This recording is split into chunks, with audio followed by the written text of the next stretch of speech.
The red and blue lights flash in your rearview mirror. Your grip tightens on the steering wheel.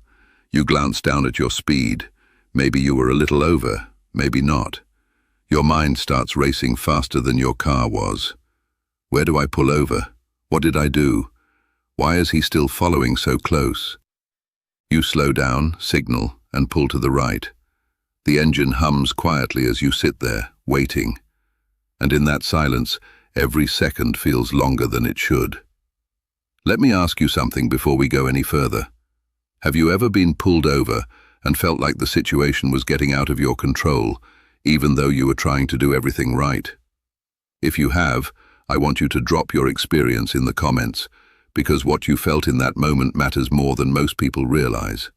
And stick with me, because there's something about these encounters, something most drivers misunderstand, that can completely change how things play out. Now let's talk about what happened in a situation that sounds almost unbelievable, but it's very real. A cop gets fired, not because a civilian complained, not because of a lawsuit, but because his own partner called him out. And that tells you something right away. When another officer steps in, that's not a small disagreement. That's a line being crossed. But before we even get into that moment, you need to understand how these situations build up. Most traffic stops don't start with aggression, they start with observation. When an officer pulls behind you, they're not just watching your speed, they're watching your behavior. Did you brake suddenly? Did you hesitate before pulling over? Did you look back too many times? Did your vehicle drift slightly? These small things you probably don't even notice, start forming a picture in the officer's mind before they even step out of the car. Now here's where drivers make their first mistake. They think the stop begins when the officer reaches the window. It doesn't. It began the moment those lights came on. By the time the officer walks up to your car, they already have a working theory about you. And everything you do from that point either confirms it or challenges it.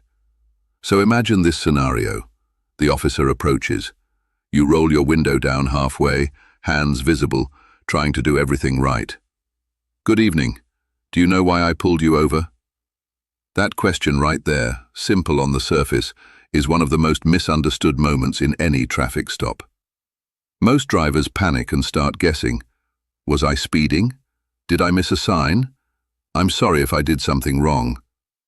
And right there, without realizing it, they've started talking themselves into a corner. Because that question isn't just about information, it's about admission. Now, in the case we're talking about, the officer didn't stop there. He kept pushing, repeating questions, changing tone slightly, testing responses. Where are you coming from? Where are you headed? Why are you out this late? Now here's where things start getting uncomfortable. The driver, trying to stay calm, gives short answers. Not rude, not evasive, just minimal. And the officer doesn't like that. You can hear it in the tone shift. It's subtle at first. Why are you being so quiet? Now pause for a second. Think about that. Since when is staying calm and not oversharing a problem? But from the officer's perspective, silence can feel like resistance. Not legally, but psychologically. Officers are trained to read behavior, and when behavior doesn't match what they expect, they start digging. This is where a lot of stops escalate, not because of what's happening, but because of how it's being interpreted. Now here's where the situation starts going sideways. The officer takes the driver's license and registration. Normal so far, but instead of returning promptly, he holds on to them longer than necessary. And this is a big deal, because once your documents are taken, you're not free to leave. That's not just a feeling, that's the reality of the situation. Time starts stretching. 5 minutes, 10 minutes, 15 minutes. The driver starts wondering, what's taking so long? But here's the thing most people don't realize. That delay isn't always about running your information. Sometimes it's about pressure. The longer you sit there, the more likely you are to get nervous. The more likely you are to start second-guessing yourself. The more likely you are to talk when the officer comes back. And when the officer does return, the questions continue. Is there anything illegal in the vehicle? Mind if I take a look inside? Now here's where things get critical. because how you respond in that exact moment can completely change what happens next. Many drivers, wanting to appear cooperative, say yes without thinking. They don't realize they're giving permission for something that might not have happened otherwise. Others try to say no, but they say it in a way that sounds uncertain.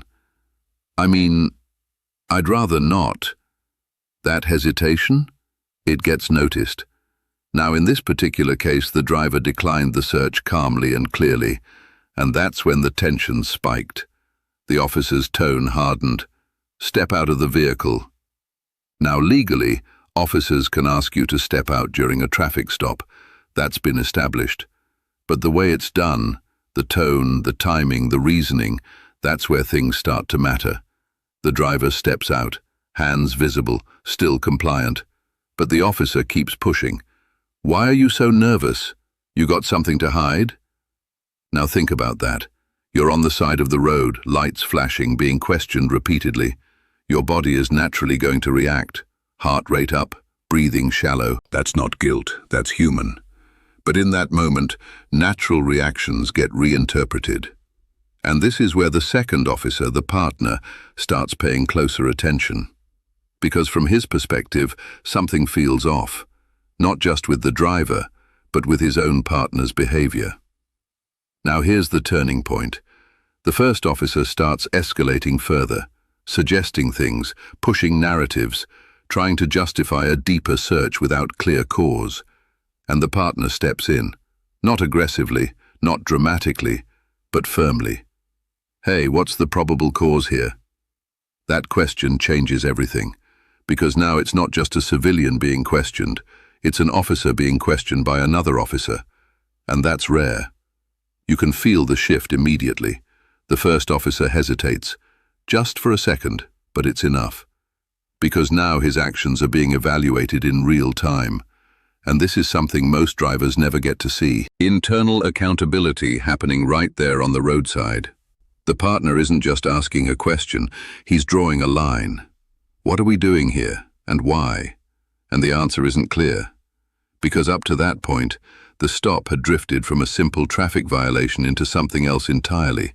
No clear evidence, no solid reasoning, just suspicion built on behavior that could mean anything, or nothing.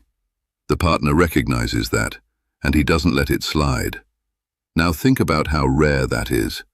In most cases, drivers feel like it's 2 against 1, like whatever happens, happens.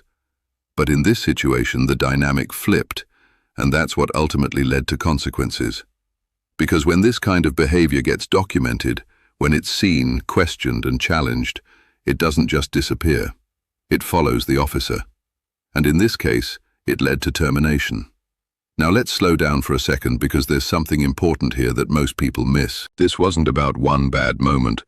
It was about a pattern of behavior that crossed a line. And the reason it matters to you is because these situations don't always come with a partner willing to speak up. So you have to understand how to navigate them yourself. Let's go back to that moment when you're sitting in your car, lights behind you, waiting. What you do in those first 30 seconds matters more than you think. Your movements, your posture, your tone. If you start digging around frantically before the officer even reaches your window, that raises questions. If you avoid eye contact completely, that gets noticed. If you start talking too much, offering explanations before being asked, that builds a narrative you might not be able to control later. And here's the tricky part. There's no perfect script, but there is a mindset. Stay calm, but not passive. Be respectful, but not overly eager. Answer what's asked, but don't volunteer what isn't. That balance is harder than it sounds, especially under pressure. Now let's talk about passengers, because this is another area where things get complicated fast. In many stops, officers will shift attention to passengers if the driver isn't giving them what they're looking for. Where are you coming from? Do you know the driver well? What were you guys doing tonight? Passengers often feel less prepared, less aware of what to say, and that's where inconsistencies start creeping in. One person says you came from dinner, another says you were at a friend's house. Now suddenly, Something simple turns into something suspicious, not because of wrongdoing, but because of misalignment. And officers notice that immediately. This is why communication matters, not just during the stop, but before it ever happens. Now let's address another common mistake that quietly escalates situations. Tone. You might think you're being calm, but if your tone carries frustration, sarcasm, or defensiveness, it changes how everything you say is received. Am I being detained? I know my rights. Those phrases aren't wrong, but how and when you say them matters. Said at the wrong moment, in the wrong tone, they can shift the entire interaction. Now here's something that might surprise you. Officers aren't just listening to your words, they're watching your timing, how quickly you respond, whether you pause before answering. If your answers change slightly when repeated, because yes, they will repeat questions. Not always because they didn't hear you, but because they're testing consistency. And if your answers shift even slightly, it raises flags. That doesn't mean you're guilty. It means the situation is becoming more complicated. Now going back to the fired officer, this is exactly what happened. He built a case in his head that wasn't supported by what was actually happening, and instead of adjusting, he doubled down. That's where things cross the line. Because once you start forcing a narrative onto a situation, you're no longer investigating, you're trying to justify. And that's dangerous, not just for the driver, but for the integrity of the entire process. Now imagine if his partner hadn't spoken up. Think about how that stop could have ended. A search without proper basis, a prolonged detention, maybe even an arrest that wouldn't hold up later, but would still impact the driver in the moment.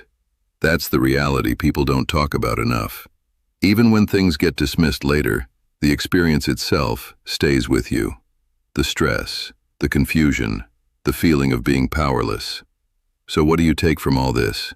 You don't assume every stop will go wrong, but you prepare for the possibility that it could. You stay aware of what's happening, not just externally, but internally, because your reactions shape the direction of the encounter more than you realize. And sometimes the difference between a routine stop and a serious situation comes down to small moments. A pause before answering, a steady tone instead of a sharp one, a clear response instead of a nervous explanation, and occasionally, yes, it comes down to whether someone on the other side is willing to hold the line when it matters. Because as rare as it is, that moment when one officer calls out another, that's a reminder that the system isn't just about authority, it's about accountability too. And the next time you see those lights in your mirror, you'll feel that same tension again, that same uncertainty. But maybe this time you'll recognize what's happening a little sooner. Maybe you'll notice the questions behind the questions.